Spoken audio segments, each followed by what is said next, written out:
me in welcoming our chairman of the board, Mayor Ken Bradley.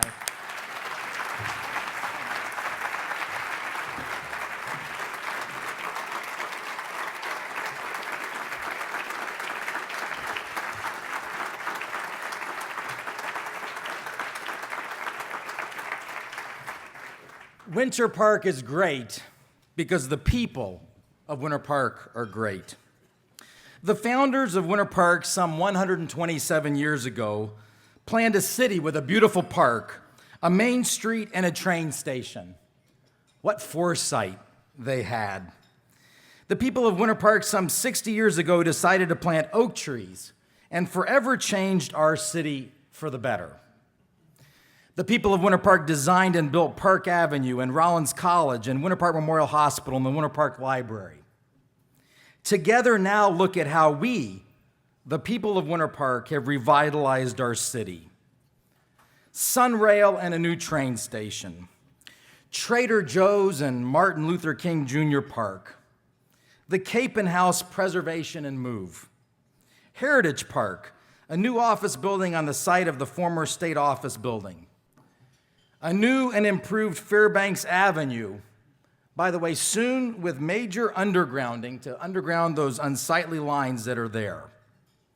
The Peacock Fountain, a Super Bowl commercial, an important contribution to this region's Dr. P. Phillips Performing Arts Center, an urban forestry management plan, owning our own electric water, sewer utilities with undergrounding, including solar power and electric car charging stations, and this very Alfond Inn.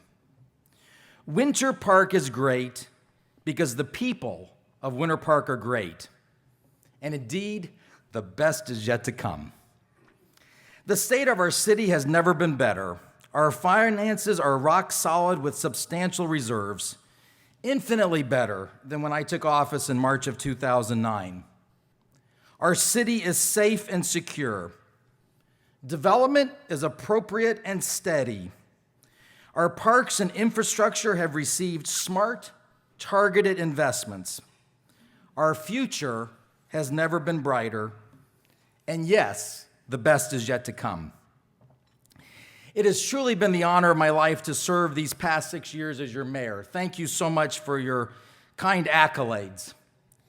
And today, I literally have hundreds of individuals to thank for their service, their dedication, their sacrifices, and their support. But with a moment of mayoral prerogative, I'd like to thank a wonderful woman who has a great ability to listen and put up with a lot. And that has been a lady who has sat beside me throughout this public service journey, Winter Park's First Lady and mine, Ruth Bradley. Thank you, Ruth.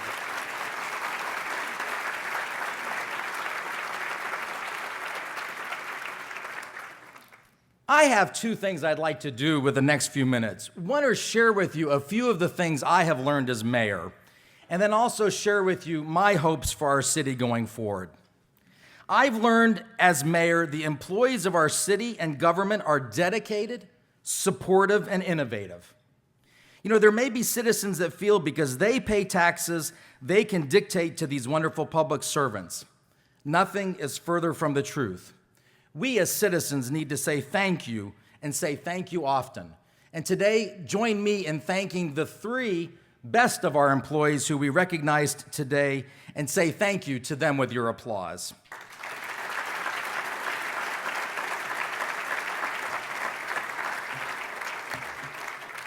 One more moment of personal prerogative. There have been a few people in this city and in our hospital who have allowed me the privilege to do what I need to be and be in place on time and various things. And with a matter of personal prerogative, I want to thank Juanita Grant, Pat DeRusso, Clarissa Howard, Craig O'Neill, Michelle Bernstein, and Cindy Bonham, who are the people who make our city happen and our hospital happen. Thank you so much for what you've been able to do for me.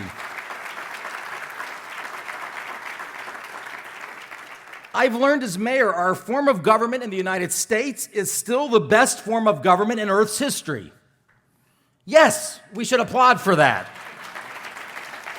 The liberties entrusted to us by our forefathers remain solid and essential, and how we should never forget how privileged we are to protect and defend our Constitution and our form of government. I've had the privilege of mayor of attending the Winter Park chapter of the Daughters of the American Revolution's annual celebration of the U.S. Constitution each September. Once I was there and was really speaking about the wonderful facts about our Constitution and our privileges and liberties that we have. I said, we are here today. We have the right to assemble because of our Constitution and the liberties. And everybody said, yeah.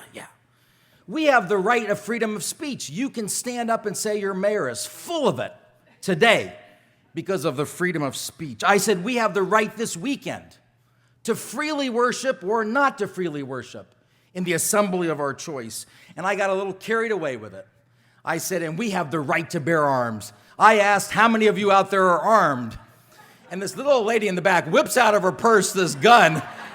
And I go, I didn't need to see it, folks, but we have the best privileges and rights, and we must work to them. I, too, have learned that the best government is the least government. I've learned citizens in the marketplace often accomplish more and are much better at things than government often is. But I've also learned government needs to do what it does, and it needs to do it best. For example, public safety is the domain of our local government. And Winter Park has one of the best police and fire departments in the United States, led by 2 award-winning chiefs. Chief Jim White, our own fire chief, was named the 2014 Florida Chief of the Year.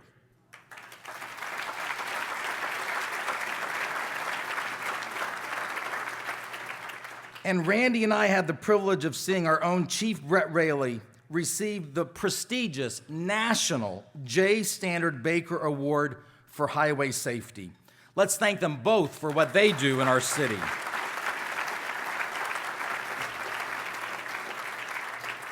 I've learned our neighboring cities, our county, our school board, our state, and our federal governments are our friends. When Winter Park works closely with other elected officials and governments, great things happen.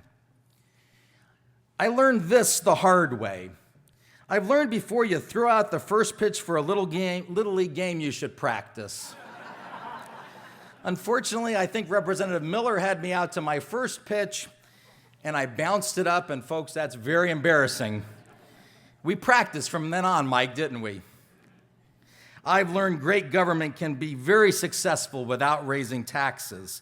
I've learned great government can be successful by investing in what our citizens want and need, like paving roads, providing clean water, making sure our lights turn on. Jerry, it happened again today, and I appreciate that, and keeping our parks nice.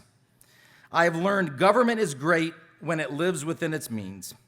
Winter Park has done this, I might add, during the past 6 years, during one of the worst economic periods in this nation's history. And we must continue to do this in the days and years ahead. Many ask me, are our best days ahead, or are they behind us? And I invite you to join me in thinking, dreaming, and focusing on the future, on our future, because my belief is the best is yet to come. As I conclude my second and final term as mayor, I have many hopes for our city and for you. I hope our city's visioning process in 2015 will culminate in a vision for Winter Park for the next 50 years. I hope the vision will include all aspects of Winter Park, including education, health, economic vitality, the environment, and civic engagement.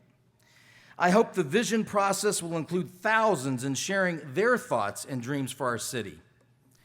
And I hope that that vision will allow our citizens in 10 years to live 10 years longer and better on average than the nation, and that this is well documented, creating another superior reason to live in Winter Park. Let us dream and hope now for an even brighter future. I hope our city can continue to rationally balance our tax base with appropriate and new businesses and not just rely upon our homeowners' property taxes as the key source of revenue. I hope the city's utilities can continue to provide outstanding service, reliability, and lower the cost to our citizen customers while continuing to invest in things like undergrounding. I hope our city can become the region and ultimately the nation's example of civic engagement and civility. and that we can hold each other accountable to vote, increasing voter participation rates dramatically. I hope our city can build or rebuild a new library, which can be a center of commerce, information, and innovation well into the next generation. I hope our city can invest in institutions such as the Winter Park Playhouse, new museums, and truly continue to be the region's center of arts and culture. I hope our city can adopt rational and substantive environmental policies, including water conservation, new forms of energy, especially solar, and now our garbage to electricity. You didn't know that, but 10% of our electricity now comes from garbage, and more recycling. I hope our city can pass a new historic ordinance which appropriately encourages the owner of key properties to be historically and architecturally designated. I hope we can continue to improve Mead Gardens and assure Lake Lillian restoration.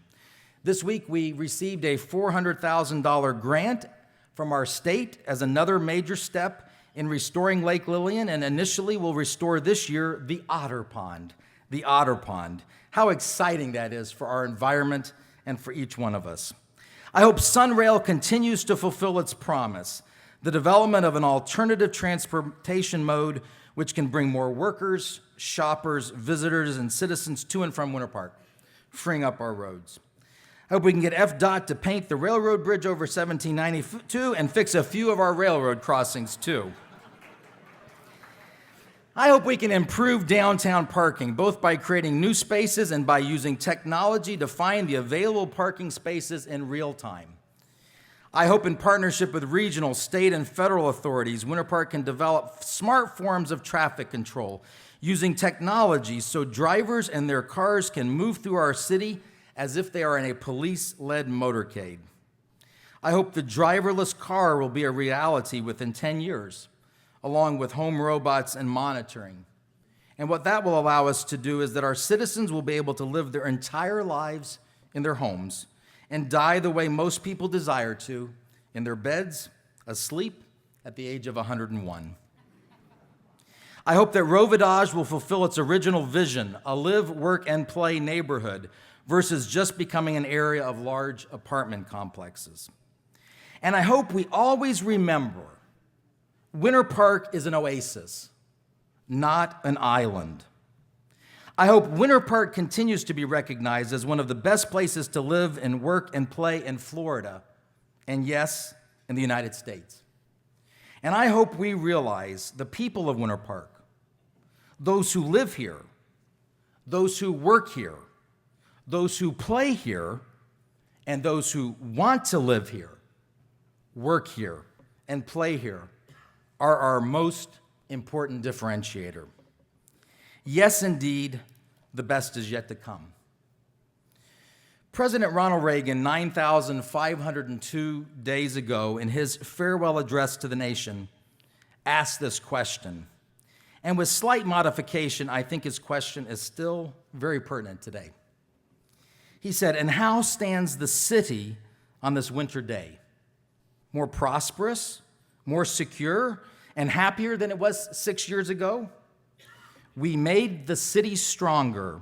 We made the city freer, and we left her in good hands. All in all, not bad at all." Winter Park's best days are truly yet to come because the people of Winter Park's days are still yet to come. May God continue to bless you abundantly with health and wealth. May God continue to watch over and protect those who keep us safe, our first responders, our fire, our police, and our staff. And may God continue to bless this place we call home, Winter Park, Florida.